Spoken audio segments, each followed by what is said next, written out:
நண்பா.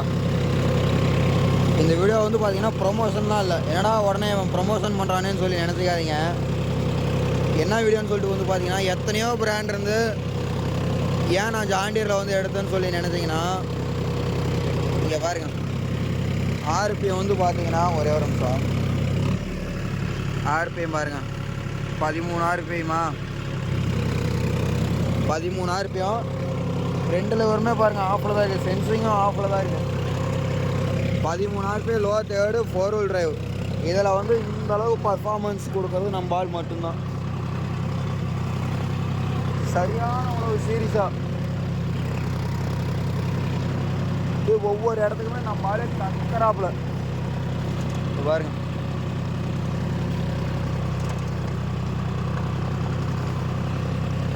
நான் வந்து இந்த ஒரு மேடம் மட்டும் இப்படி ஓட்டல நண்பா.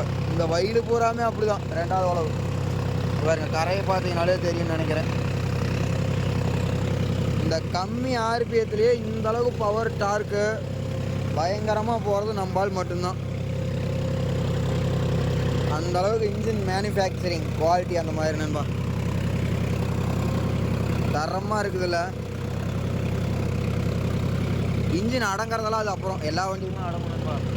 ஆனால் மூளையில் நான் லிவர்லேயே கை வைக்கல, மாட்டமாக திருப்பினேன். இந்த அளவுக்கு வருது.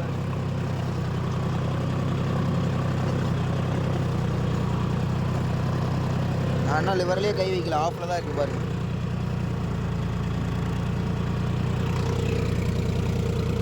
வா வயலு பூராமே இந்த அளவுக்கு இப்படியே தான் நண்பா ஓட்டிகிட்டு இருக்கேன். லைட்டாக தூக்கணும், வீடியோ இருக்கிறதுனால தூக்கிறதுக்கு இல்லை.